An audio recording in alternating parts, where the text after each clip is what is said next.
Hi hello friends, പത്രമാരി serial വരാൻ പോകുന്ന ഒരു അടിപൊളി എപ്പിസോഡിന്റെ വിശേഷത്തിലേക്ക് എല്ലാ കൂട്ടുകാർക്കും സ്വാഗതം. അങ്ങനെ അബി ആദർശിനിട്ട് നല്ലൊരു പണി തന്നെ തിരിച്ചു കൊടുക്കാൻ തീരുമാനിച്ചിരിക്കുകയാണ്. അങ്ങനെ ദുബായിലുള്ള ഒരു സുഹൃത്തിനെ വിളിച്ചിട്ട് ഇവിടെ നടക്കുന്ന കാര്യങ്ങളെല്ലാം പറയുകയാണ്. അയാളാകട്ടെ അനന്തപുരിക്കാരോട് നേരത്തെ മുതലേ ശത്രുതയുള്ള ആളാണ്. ആദർശിനിട്ട് നല്ലൊരു പണി തന്നെ കൊടുക്കണമെന്ന് പറയുമ്പോഴേക്കും അതിനുള്ളൊരു അവസരം കാത്തിരിക്കുകയായിരുന്നു ഞാൻ എന്നാണ് അയാൾ പറയുന്നത്. ദുബായിലുള്ള ഇവരുടെ ബ്രാഞ്ചിൽ ഇപ്പം സെയിലൊക്കെ വളരെ കുറവാണ്. അവിടെ മൊത്തത്തിലൊരു അഴിച്ചുപണിയുടെ ആവശ്യമുണ്ട്. അവിടെ എന്തൊക്കെയോ പ്രശ്നങ്ങളുണ്ടെന്നൊക്കെ ഉള്ളത് അവിടുത്തെ GM വിളിച്ചിട്ട് ആദർശിനോട് പറയുകയാണ്. അതിൻ്റെയൊക്കെ പിന്നിൽ അബിയുടെ ഈ ഒരു സുഹൃത്ത് തന്നെയായിരുന്നു. അയാളാണ് ദുബായിലുള്ള ഇവരുടെ ജ്വല്ലറി ഇത്രയും അധികം ഇടിഞ്ഞു പോകാൻ കാരണക്കാരനും. ദുബായിലുള്ള ഇവരുടെ ബ്രാഞ്ചസ് ഒക്കെ നശിപ്പിക്കാനായിട്ട് തന്നെ അയാൾ തുനിഞ്ഞിറങ്ങിയിരിക്കുകയാണ് കേട്ടോ. അയാൾ അവിടെ ഉള്ളത് അബിക്ക് ഒരു ആശ്വാസമാവുകയാണ്. അങ്ങനെ ആദർശിന് എത്രയും പെട്ടെന്ന് തന്നെ ദുബായിലോട്ട് പോകേണ്ടി വരികയാണ്. അല്ലെങ്കിൽ അവിടുത്തെ ബിസിനസ്സൊക്കെ ആകെ തകരാറിലാകും. പിന്നെ ആ ബ്രാഞ്ച് അടച്ചു പൂട്ടേണ്ടി തന്നെ വരും എന്നൊക്കെ പറയുക. പോരാത്തതിന് അടുത്തൊരു ബ്രാഞ്ച് കൂടി അവിടെ ഇനോഗ്രേഷൻ ചെയ്യേണ്ടതായിട്ടുണ്ടല്ലോ. അതിൻ്റെയൊക്കെ ആവശ്യത്തിനും ഇപ്പം ഈ ബ്രാഞ്ചിൽ എന്തൊക്കെ പ്രശ്നങ്ങളുണ്ടോ അതൊക്കെ സോൾവ് ചെയ്യാൻ ഒരു 2-3 ആഴ്ചയെങ്കിലും സമയം എടുത്തേക്കും എന്നൊക്കെ തന്നെ ആദർശ് പറയുന്നുണ്ട്. എന്നാൽ ആദർശ് അവിടെ ലാൻഡ് ചെയ്ത ഉടനെ തന്നെ ആദർശിനിട്ട് ഒരു പണി കൊടുക്കാനായിട്ട് കാത്തിരിക്കുകയാണ് അയാളും. അബിയെ വിളിച്ച അയാൾ അക്കാര്യങ്ങളൊക്കെ പറയുന്നുണ്ട്. ആദർശിന് ഇനി അധികം താമസിയാതെ തന്നെ ഇങ്ങോട്ടേക്ക് വരേണ്ടി വരും. അയാൾ ഇവിടെ ലാൻഡ് ചെയ്താൽ പിന്നെ അയാളുടെ കഷ്ടകാലം തുടങ്ങിയെന്ന് വേണമെങ്കിൽ കൂട്ടിക്കോ. എന്തായാലും ഇങ്ങോട്ടേക്ക് വന്ന പോലെ ആയിരിക്കില്ല അയാളുടെ അങ്ങോട്ടേക്കുള്ള തിരിച്ചുവരവ്. അയാളെ കാത്തിരിക്കുന്നത് വലിയൊരു ട്രാജഡി തന്നെയാണെന്നൊക്കെ അയാൾ പറയുക കേട്ടോ അബിയോട്. അത് കേൾക്കുമ്പോൾ അബിക്ക് ഒരുപാട് സന്തോഷമാകുന്നുണ്ട്.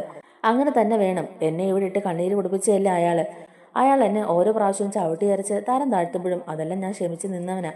എന്നെ എല്ലായിടത്തും ചവിട്ടി അരച്ചിട്ടാ അയാൾ ഇപ്പം ഇത്ര മുകളിലോട്ട് പോയിരിക്കുന്നത്. അവിടെ വെച്ചെങ്കിൽ അവിടെ എങ്ങനെയെങ്കിലും അയാൾക്കിട്ട് നല്ലൊരു പണി തന്നെ കിട്ടണമെന്നൊക്കെ അബി പറയുന്നുണ്ട്. അപ്പം അയാൾ അബിയോട് പറയുന്നുണ്ട്, ഇനി അതൊന്നും ഓർത്ത് ടെൻഷൻ അടിക്കണ്ട. അയാൾ ഇങ്ങോട്ടേക്കൊന്ന് വന്നോട്ടെ. അവൻ്റെ കാര്യം പിന്നെ ഞാൻ ഏറ്റു. പിന്നെ നിനക്ക് അവൻ്റെ കാര്യം ഓർത്ത് ടെൻഷൻ അടിക്കേണ്ടി വരത്തില്ല. നീ ആഗ്രഹിച്ചതൊക്കെ നിനക്ക് കിട്ടും. അതിന് എൻ്റെ ഭാഗത്തുനിന്നുള്ള എല്ലാ സഹായവും ഉണ്ടാവുമെന്ന് അയാൾ പറയുകയാണ്. അബി ആ ഒരു സന്തോഷത്തിൽ തന്നെ നിൽക്കുകയാണ്. അങ്ങനെ ആദർശാണെങ്കിലും നയനയും മുത്തശ്ശനെയൊക്കെ ഇവിടെ നിർത്തിയിട്ട് പോകുന്ന കാര്യമൊക്കെ ഓർത്തിട്ട് വളരെ ടെൻഷനൊക്കെ ഉണ്ട്. കാരണം ഇങ്ങനെ ഒരു സാഹചര്യത്തിൽ അബിയും ജലജയൊക്കെ ഓർത്തിട്ടാണ് കേട്ടോ ആദർശ് അങ്ങനെ ടെൻഷൻ അടിക്കുന്നതും. പിന്നെ മുത്തശ്ശൻ്റെ ഇപ്പോഴത്തെ സിറ്റുവേഷനിൽ മുത്തശ്ശനെ അങ്ങോട്ടേക്ക് പറഞ്ഞു വിടാൻ കഴിയത്തുമില്ല. പിന്നെ എല്ലാ കണക്കും കാര്യങ്ങളും ഒക്കെ ആദർശനാണല്ലോ കൂടുതൽ അറിയാവുന്നതും. അതുകൊണ്ട് തന്നെ ഇങ്ങനെ ഒരു കാര്യത്തിന് ആദർശ് മുൻകൈ എടുത്ത് പോയാലേ നടപടി ആവുള്ളൂ എന്ന് തന്നെ പറയുക. ഇടയ്ക്ക് അജയനും ജയനും ഒക്കെ കൂടിയിട്ട് അനിയോട് ചോദിക്കുന്നുണ്ടെങ്കിലും എനിക്ക് അങ്ങോട്ടേക്ക് പോകാൻ അത്ര വലിയ ഉത്സാഹമൊന്നും അനി കാണിക്കുന്നില്ല. അതേസമയത്ത് തന്നെ ആദർശ് പറയുന്നുണ്ട്, അതൊന്നും ഓർത്തിനി നിങ്ങളാരും വിഷമിക്കേണ്ട. ഏതായാലും ഞാൻ തന്നെ ഇവിടെ പോയാലേ ശരിയാകുള്ളൂ. മൊത്തത്തിലൊരു അഴിച്ചുപണി അവിടെ ആവശ്യമുണ്ട്. പറഞ്ഞു വിടാനുള്ളവരെയൊക്കെ ഒന്ന് പറഞ്ഞു വിട്ടിട്ട് അവിടെ മൊത്തത്തിലൊന്ന് മോഡിഫൈ ചെയ്യണം. എങ്കിൽ മാത്രമേ നമ്മൾ വിചാരിച്ചതുപോലെ ആ കമ്പനി കൂടി മുന്നിൽ കൊണ്ടുവരാൻ സാധിക്കുകയുള്ളൂ. പിന്നെ നമ്മുടെ പുതിയ ബ്രാഞ്ചിന്റെ ഇനാഗുറേഷനും കൂടി ഉണ്ടല്ലോ, അതും വളരെ ഭംഗിയായിട്ട് നടത്തണ്ടേ. എന്നാലും ഒരു 2-3 ആഴ്ച എനിക്ക് അവിടോട്ട് മാറി നിന്നേ പറ്റത്തുള്ളൂ എന്നൊക്കെ തന്നെ പറയുകയാണ്. പിന്നെ എനിക്ക് പേടിയൊക്കെ ഉണ്ട്. കാരണം ഈ വീട്ടില് 2 വിഷജന്തുക്കളുണ്ടല്ലോ. അതോർത്തിട്ടുള്ളൊരു പേടി മാത്രമേ ഉള്ളൂ. അല്ലാതെ വേറെ വിഷമമൊന്നും ഇല്ലാന്ന് തന്നെ ആദർശ് പറയുന്നുണ്ട്. പിന്നെ നയന ഇപ്പോൾ പ്രഗ്നന്റ് ആണല്ലോ. അതുകൊണ്ട് നയനയ്ക്ക് എന്തെങ്കിലും അപകടം സംഭവിക്കുമോ എന്നുള്ളൊരു ടെൻഷനും ആദർശിനുണ്ട്. ആ കാര്യങ്ങളൊക്കെ നയനയുമായിട്ട് സംസാരിക്കുമ്പോൾ നയന പറയുന്നുണ്ട്, ആദർശേട്ടൻ പോയി കഴിഞ്ഞാൽ പിന്നെ എനിക്ക് വലിയ ധൈര്യമൊന്നും ഉണ്ടാവില്ല. എപ്പോഴും ആദർശേട്ടൻ എൻ്റെ കൂടെ ഉള്ളത് തന്നെ എൻ്റെ ധൈര്യം. പിന്നെ 2-3 ആഴ്ച എന്നൊക്കെ പറയുമ്പോഴേക്കും അത് വലിയൊരു കാലയളവ് തന്നെയാണ് ആദർശേട്ടൻ എന്ന് പറയുക. ആദർശേട്ടൻ എൻ്റെ അടുത്തില്ലെങ്കിൽ എനിക്കത് വലിയ ബുദ്ധിമുട്ടാന്നൊക്കെ തന്നെ പറയുമ്പോഴേക്കും ആദർശം പറയുന്നുണ്ട്, എനിക്കും അങ്ങനെ തന്നെയല്ലേ നയനെ. പിന്നെ നമ്മുടെ ബിസിനസ്സിൻ്റെ ആവശ്യമല്ലേ ഇത്. അതുകൊണ്ട് ഇങ്ങനെ ഒരു ആവശ്യത്തിന് എനിക്ക് പോകാതിരിക്കാൻ കഴിയില്ല. ഞാൻ കഴിഞ്ഞാൽ പിന്നെ മുത്തശ്ശനാണ് ഈ കാര്യങ്ങളൊക്കെ കൂടുതൽ അറിയാവുന്നത്. മുത്തശ്ശനെ ഇങ്ങനെ ഒരു സാഹചര്യത്തിൽ വിടുന്നത് ശരിയല്ലല്ലോ. അതുകൊണ്ടാണ് ഞാൻ തന്നെ പോകാമെന്ന് വിചാരിച്ചത്. ഞാൻ പോയാലും ഇവിടുത്തെ കാര്യങ്ങളെല്ലാം അനി വേണ്ട വിധത്തിൽ നന്നായിട്ട് നോക്കിക്കോളും. അവനിപ്പം അതിൻ്റെതായ കഴിവും പക്വതയും പ്രാപ്തിയൊക്കെ ഉണ്ട്. അതുകൊണ്ട് അങ്ങനെയുള്ള കാര്യമൊന്നും ഓർത്ത് നീ ടെൻഷൻ അടിക്കേണ്ട. പിന്നെ കുറച്ച് ദിവസം നീ നിന്റെ വീട്ടിൽ മാറി നിൽക്കുന്നത് തന്നെ ആയിരിക്കും നല്ലത്. കാരണം അബിയും അബിയുടെ അമ്മയൊക്കെ എന്തും ചെയ്യാൻ മടിയില്ലാത്തവരാണല്ലോ. അതുകൊണ്ട് നിന്നെ ഇവിടെ തന്നെയാക്കി വെച്ച് പോകാൻ എനിക്കൊരു പേടിയുണ്ട്. എന്തായാലും എത്രയും പെട്ടെന്ന് തന്നെ അവിടുത്തെ പണികളൊക്കെ തീർത്ത് വരാൻ ഞാൻ നോക്കാൻ തന്നെ ആദർശ് പറയുന്നുണ്ട്. നയനയ്ക്ക് അത്ര വലിയ സന്തോഷമൊന്നും ഇല്ലെങ്കിലും നയന പിന്നെ അങ്ങ് സമ്മതിക്കുകയാണ്. വേറെ വഴിയൊന്നും ഇല്ലല്ലോ. പിന്നെ അതോർത്ത് നീ ടെൻഷൻ അടിക്കുകയൊന്നും വേണ്ട. അമ്മയും മുത്തശ്ശനും മുത്തശ്ശിയും അച്ഛനും ഇളയച്ചനും അനിയും ഒക്കെ ഉണ്ടല്ലോ. അതുകൊണ്ട് അവർ അങ്ങനെയുള്ള രീതിക്കൊന്നും കടന്ന് ചിന്തിക്കില്ലെന്ന് തന്നെയാണ് ഞാൻ വിചാരിക്കുന്നത് തന്നെ പറയുകയാണ്. അങ്ങനെ ആദർശിന് ദുബായിലോട്ട് പോകാനുള്ള ടിക്കറ്റൊക്കെ എടുത്ത് റെഡിയാവുകയൊക്കെയാണ്. അങ്ങനെ 3 ആഴ്ചയോളം അവിടെ താമസിക്കാനുള്ള സാധനങ്ങളൊക്കെ ഇങ്ങനെ പാക്ക് ചെയ്തുകൊണ്ടിരിക്കുകയാണ് കേട്ടോ. നയനയും ദേവയാനിയും ഒക്കെ കൂടിയിട്ട് ആദർശിനെ അതിനെ ഹെൽപ്പും ചെയ്യുകയാണ്. ഡ്രസ്സും കാര്യങ്ങളൊക്കെ എടുത്തു വെക്കുന്ന സമയത്താണെങ്കിലും ദേവയാനിക്കും നയനയ്ക്കും ഒക്കെ ഒരുപാട് വിഷമമൊക്കെ ആവുന്നുണ്ട്. ദേവയാനി ആ സമയത്ത് കരഞ്ഞുകൊണ്ട് തന്നെ പറയുന്നുണ്ട്, ഇത്രയും നാളായിട്ടും ഈ വീട് വിട്ട് അങ്ങനെ മാറി നിൽക്കുന്ന കാര്യം പറയുമ്പം എനിക്കെന്തോ ഭയങ്കര ബുദ്ധിമുട്ടാന്ന് പറയുക. പിന്നെ നയനമോൾ ഇങ്ങനെ ഒരു സാഹചര്യത്തിൽ ഇരിക്കുന്നതുകൊണ്ട് തന്നെ അവളുടെ കൂടെ എപ്പോഴും നീ ഉണ്ടാകണമെന്ന് ഞാൻ ആഗ്രഹിച്ചു എന്നും പറയുകയാണ്. അന്നേരം ആദർശ് പറയുന്നുണ്ട്, അയ്യേ ഇത് എന്താമേ, ഈ നിസ്സാര കാര്യത്തിന് എന്തിനാ നിങ്ങൾ രണ്ടുപേരും കൂടി ഇങ്ങനെ ഇരുന്ന് കരയുന്നത്? ഞാനവിടെ സ്ഥിരമായിട്ട് താമസിക്കാൻ പോകുന്നു അല്ലല്ലോ. ബിസിനസിന്റെ ആവശ്യത്തിനായിട്ട് 2-3 ആഴ്ച അവിടെ പോയി നിൽക്കുന്നു. അവിടുത്തെ എല്ലാ പ്രശ്നങ്ങളും സോൾവ് ആകുമ്പോൾ ഞാൻ തിരിച്ചു വരികയും ചെയ്യും. പിന്നെ എന്തിനാ നിങ്ങൾ കരയുന്നതെന്നൊക്കെ ഇങ്ങനെ ചോദിക്കുകയാണ്. എന്തായാലും അധികം താമസിക്കൊന്നുമില്ല, ഞാൻ എല്ലാ കാര്യങ്ങളും പെട്ടെന്ന് തന്നെ തീർത്തിട്ട് തിരിച്ചു വരാൻ നോക്കുമെന്നും പറയുകയാണ്. ദേവാനി പറയുന്നുണ്ട്, വേറൊന്നും കൊണ്ടല്ല മോനെ, നീ ഉള്ളപ്പോൾ എനിക്കൊരു ധൈര്യമായിരുന്നു. പ്രത്യേകിച്ച് നയനമോളുടെ കാര്യത്തിൽ നമ്മളെല്ലാവരും മോളുടെ അടുത്ത് ഉണ്ടായിട്ട് പോലും അബിയും അവൻ്റെ അമ്മയും കൂടെ മോളെ അപായപ്പെടുത്താനായിട്ട് എന്തൊക്കെ ചെയ്തു അതൊക്കെ നമുക്ക് അറിയാമല്ലോ. അങ്ങനൊരു സാഹചര്യത്തിലൂടെയാണ് നമ്മളിപ്പോൾ കടന്നു പോയിക്കൊണ്ടിരിക്കുന്നത്. അതുകൊണ്ട് തന്നെ ചെറിയ ടെൻഷനും ഉണ്ടെന്നൊക്കെ തന്നെ ദേവയാനി പറയുകയാണ്. പിന്നെ നവിയുടെ സ്വഭാവം അറിയാമല്ലോ, അവളിപ്പോൾ ഏതു നേരവും നയനമോളെ ഓരോന്ന് പറഞ്ഞിങ്ങനെ വിഷമിപ്പിച്ചുകൊണ്ടിരിക്കുകയല്ലേ. ഇങ്ങനെയുള്ള സമയത്ത് മോളെ വിഷമിപ്പിക്കരുതെന്നുള്ളതൊക്കെ അവൾക്ക് അറിയാമല്ലോ. എന്നിട്ടും അവൾ അങ്ങനെയാണോ ചെയ്യുന്നത്? എന്തെങ്കിലുമൊക്കെ കാരണങ്ങൾ കണ്ടെത്തി മോളെ എപ്പോഴും ഇങ്ങനെ വിഷമിപ്പിച്ചുകൊണ്ടിരിക്കുന്നതല്ലേ അവളുടെ ജോലി എന്നൊക്കെ ഇങ്ങനെ പറയുകയാണ്. അപ്പോൾ ആദർശ് പറയുന്നുണ്ട്, അമ്മേ ഇങ്ങനൊരു ആവശ്യം ആയതുകൊണ്ടല്ലേ ഇപ്പം ഞാൻ പോകുന്നത്. എൻ്റെ സ്ഥാനത്ത് അനിയോ അല്ലെങ്കിൽ അച്ഛനോ ഇളയച്ചനോ ഒന്നും പോയിട്ട് ഒരു കാര്യമില്ല. ഞാൻ പോകേണ്ട ഞാൻ തന്നെ പോകണ്ടേ? അല്ലെങ്കിൽ പിന്നെ മുത്തച്ഛനായിരുന്നു പോകേണ്ടത്. ഇങ്ങനെ ഒരു സാഹചര്യത്തിൽ മുത്തച്ഛനെ അങ്ങോട്ടേക്ക് പറഞ്ഞു വിടുന്നത് നല്ലതാണെന്ന് എനിക്ക് തോന്നുന്നില്ല. എന്തായാലും ബിസിനസിന്റെ ആവശ്യത്തിന് എനിക്ക് പോകാതിരിക്കാൻ കഴിയില്ലല്ലോ അമ്മയെന്നൊക്കെ തന്നെ ദേവയാനിയോട് പറയുകയാണ്. അപ്പൊ ദേവയാനിയും പറയുന്നുണ്ട്, മോനെന്തായാലും പോയിട്ട് വാ. ഇവിടെയുള്ളവരെ പേടിച്ചിട്ട് മോളുടെ വീട്ടിലേക്ക് പറഞ്ഞു വിടാനും എനിക്ക് തോന്നുന്നില്ല. മോളെ കാണാതെ ഒരു നിമിഷം പോലും എനിക്കിവിടെ ഇരിക്കാൻ പറ്റില്ലല്ലോ. മോളിപ്പോൾ എൻ്റെ അടുത്തുനിന്ന് മാറുമ്പോൾ തന്നെ എനിക്ക് ആപ്പാടെ വേവലാതിയാന്നൊക്കെ തന്നെ ദേവയാനി പറയുകയാണ്.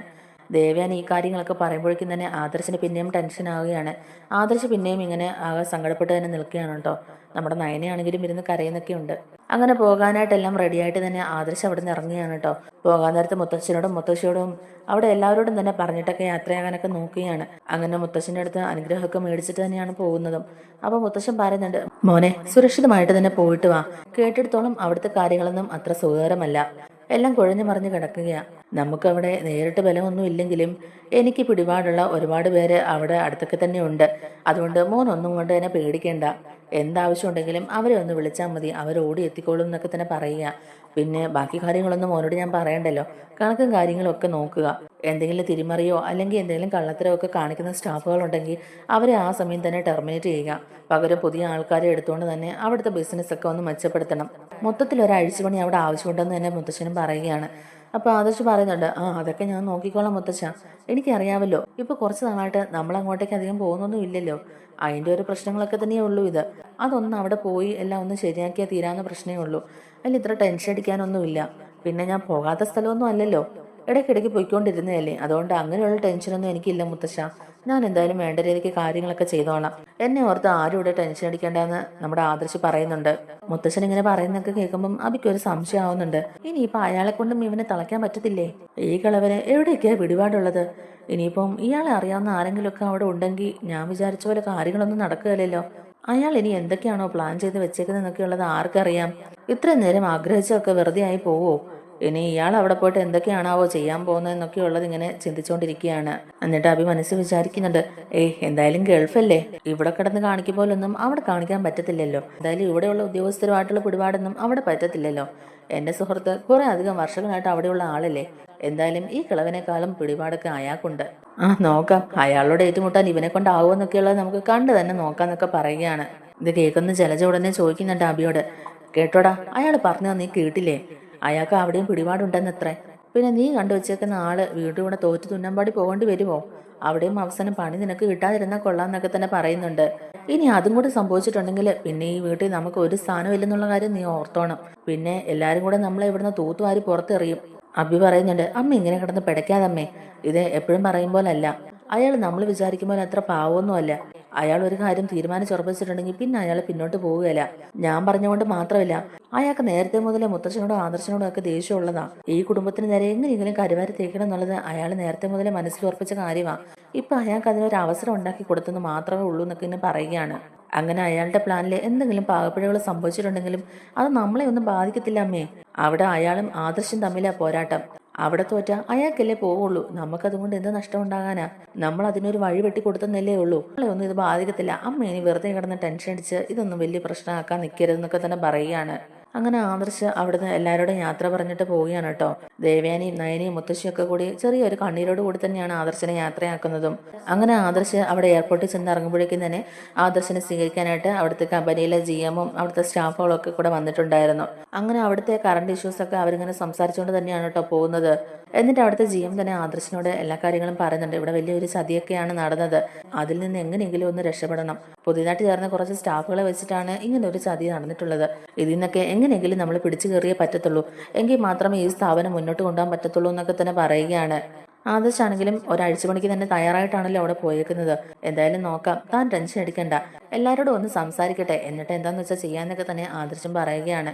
അങ്ങനെ എല്ലാവരും അങ്ങനെ ഓഫീസറായിട്ടൊക്കെ ചെന്നിട്ട് എല്ലാവരോടും ഒക്കെ സംസാരിക്കുകയൊക്കെ ചെയ്യുകയാണ്. കാര്യങ്ങളെക്കുറിച്ചൊക്കെ വിശദമായിട്ട് അന്വേഷിക്കുന്ന സമയത്ത് വൻ തിരിമറിയാണ് നടന്നിരിക്കുന്നത് എന്നുള്ളതൊക്കെ മനസ്സിലാവുന്നുണ്ട്. അതും ആദർശന്റെ പേരും പറഞ്ഞിട്ടാണ് അവിടെ വലിയ ചതിയൊക്കെ നടന്നിട്ടുള്ളതും. എല്ലാ സ്ഥാപനങ്ങളുടെയും MD ആദർശ് ആയതുകൊണ്ട് തന്നെ ഇവിടെയും ആദർശന് മേലിൽ തന്നെയാണ് ഒരു കുരുക്ക് വീഴുന്നതും. എന്തായാലും ആദർശനെ ഉന്നം വെച്ചുകൊണ്ട് തന്നെയാണ് അവിടെ അബിയുടെ സുഹൃത്ത് എല്ലാ തിരിമറികളും നടത്തിയിട്ടുള്ളതും. ആദർശ് നാട്ടിലിരുന്നോട്ട് തന്നെയാണ് ഇങ്ങനെയുള്ള വ്യാജ ഇടപാടുകളൊക്കെ നടത്തിയെന്നൊക്കെയുള്ളത് എല്ലാം തെളിവ് സഹിതം അവർ കണ്ടുപിടിക്കുന്നൊക്കെയുണ്ട്. അങ്ങോട്ടേക്ക് എത്തിക്കഴിഞ്ഞ് കാര്യങ്ങളൊക്കെ അറിഞ്ഞു കഴിഞ്ഞപ്പോഴേക്കും ആദർശ് ആകെ വന്നുപെട്ടിരിക്കുന്നത് ഒരു ഊരാ കുടുക്കിലേക്കാണെന്നൊക്കെയുള്ളത് മനസ്സിലാക്കിയാണ്. ഇവിടുന്ന് രക്ഷപ്പെടുന്നത് അത്ര എളുപ്പമുള്ള കാര്യമല്ലെന്നും ഇതിന്റെ പിന്നില് വ്യക്തമായ ധാരണയോടുകൂടി തന്നെ ആരോ കളിച്ചിട്ടൊക്കെ ഉണ്ടെന്നുള്ളത് ആദർശിന് മനസ്സിലാവുന്നുണ്ട്. മുത്തശ്ശനോടും അജയനോടും ജയനോടും ഒക്കെ വിളിച്ചിട്ട് ഈ കാര്യങ്ങളൊക്കെ സംസാരിക്കുകയാണ്. നമ്മുടെ കാര്യങ്ങളെല്ലാം അറിയാവുന്ന ഒരാളെ തന്നെയാണ് ഇതിന്റെ പിന്നിലെന്ന് ആദർശിന് മനസ്സിലാവുന്നുണ്ട്. എന്നാൽ അത് ആരാണെന്ന് മാത്രം ആദർശിന് മനസ്സിലാവുന്നില്ല. അങ്ങനെ മുത്തശ്ശനോടും ജയനോടും അജയനോടും ഒക്കെ ഈ കാര്യങ്ങളെ കുറിച്ച് സംസാരിക്കുമ്പോഴേക്കും അവർക്കും ആകെ ടെൻഷൻ ആവുന്നുണ്ട്. അപ്പോൾ ആദർശ് അവരോട് പറയുന്നുണ്ട്, നയനയെ ഇങ്ങനെ ഒരു സാഹചര്യത്തിൽ വിഷമിപ്പിക്കുന്നത് ശരിയല്ലല്ലോ, അതുകൊണ്ട് ഇവിടുത്തെ കാര്യങ്ങളൊന്നും നയനയോടും അതുപോലെ അമ്മയോടും ഒന്നും പറയണ്ട. എന്തായാലും ഈ പ്രശ്നങ്ങളൊക്കെ ഒന്ന് സോൾവ് ചെയ്ത് പഴയതുപോലെ കമ്പനിയെ മാറ്റിയെടുക്കാൻ കുറച്ച് സമയം ആവശ്യം വരും. കുറഞ്ഞത് ഒരു 2 മാസമെങ്കിലും ഞാൻ ഇവിടെ നിൽക്കേണ്ടി വരും മുത്തശ്ശ എന്നൊക്കെ തന്നെ ആദർശ് പറയുന്നുണ്ട്. ആ സമയത്ത് മുത്തശ്ശന് മനസ്സിലാവുന്നുണ്ട് ആദർശ് ഇപ്പം സ്റ്റേബിൾ ആയിട്ടുള്ള ഒരു കണ്ടീഷനിലല്ല. അവനാകെ അവിടെ പെട്ടു നിൽക്കുന്ന ഒരു അവസ്ഥയിൽ തന്നെയാണ്. അവനിലിപ്പം വല്ലാത്തൊരു പ്രഷറുണ്ട്. അവന് തന്നെ കാര്യങ്ങളൊക്കെ ഹാൻഡിൽ ചെയ്യാൻ ബുദ്ധിമുട്ടാണെന്നൊക്കെ മനസ്സിലാക്കുന്ന മുത്തശ്ശൻ ആദർശനെ സമാധാനിപ്പിക്കുകയാണ്. മോനെ, നീ അതൊന്നും ഓർത്ത് സങ്കടപ്പെടേണ്ട കാര്യമില്ല. ഇതുപോലുള്ള പ്രതിസന്ധികളൊക്കെ നമ്മുടെ ബിസിനസ്സിൽ പല സമയത്തും ഉണ്ടാകുന്നതല്ലേ. അതുകൊണ്ട് ഇതിനെയൊക്കെ ഓവർകം ചെയ്യുകയാണ് ചെയ്യേണ്ടത്. അവിടെ എൻ്റെ 3-4 സുഹൃത്തുക്കളുണ്ട്, ഞാൻ അവരുടെ നമ്പർ നിനക്ക് തരാം. നീ അവരെ ഒന്ന് കോൺടാക്ട് ചെയ്താൽ മതി, അവർ നിന്നെ സഹായിച്ചോളും. നീ ടെൻഷൻ അടിക്കണ്ടെന്നൊക്കെ തന്നെ പറയുകയാണ്. നിനക്ക് വേണ്ട എന്ത് സഹായവും അവർ ചെയ്തു തരും, അതുകൊണ്ട് അതൊന്നും നീ ടെൻഷൻ അടിക്കണ്ട. എല്ലാ കാര്യങ്ങളും നമുക്ക് സമാധാനത്തോടെ തന്നെ നമുക്ക് ചെയ്യാന്നൊക്കെ തന്നെ മുത്തശ്ശൻ പറയുകയാണ്. അങ്ങനെ അബിയുടെ സുഹൃത്ത് അബിനെ വിളിച്ചിട്ട് പറയുന്നുണ്ട്, നിന്റെ ചേട്ടൻ ഇപ്പൊ വല്ലാത്തൊരു കുടുക്കിൽ തന്നെ പെട്ടിരിക്കുക. ആ കുടുക്കിന്ന് അയാൾ അത്ര പെട്ടെന്നൊന്നും രക്ഷപ്പെടത്തില്ല. ഈ സമയം കൊണ്ട് തന്നെ നിനക്ക് അവിടെ എന്തെങ്കിലും ചെയ്യാൻ പറ്റുമെങ്കിൽ നീ ചെയ്തോ. ഇവിടുത്തെ പ്രശ്നങ്ങളൊക്കെ സോൾവ് ചെയ്യാന്ന് പറഞ്ഞാൽ അത് അത്ര എളുപ്പമുള്ള കാര്യമല്ലെന്നുള്ളത് നിനക്കറിയാവല്ലോ. പോരാത്തതിന് ഇതിപ്പോ ഒരു കേസും വഴക്കുമൊക്കെ ആകാനുള്ള സാധ്യതയുണ്ട്. വലിയൊരു അട്ടിമറിയാണ് ഇവിടെ നടന്നിട്ടുള്ളത്. ഇവിടുത്തെ ലീഗൽ പ്രൊസീജിയറൊക്കെ വെച്ചിട്ട് അത്ര പെട്ടെന്നൊന്നും അയാൾക്ക് നാട്ടിലോട്ട് തിരിച്ചു വരാൻ കഴിയില്ല. എല്ലാ പ്രശ്നങ്ങളും സോൾവ് ചെയ്ത് വരുമ്പോഴേക്കും ചിലപ്പോൾ ഒരു 6 മാസമെങ്കിലും എടുത്തേക്കും. അതുകൊണ്ട് ഇയാൾ കുറച്ച് നാൾ ഇവിടെ കിടന്ന് നരയിക്കട്ടെ.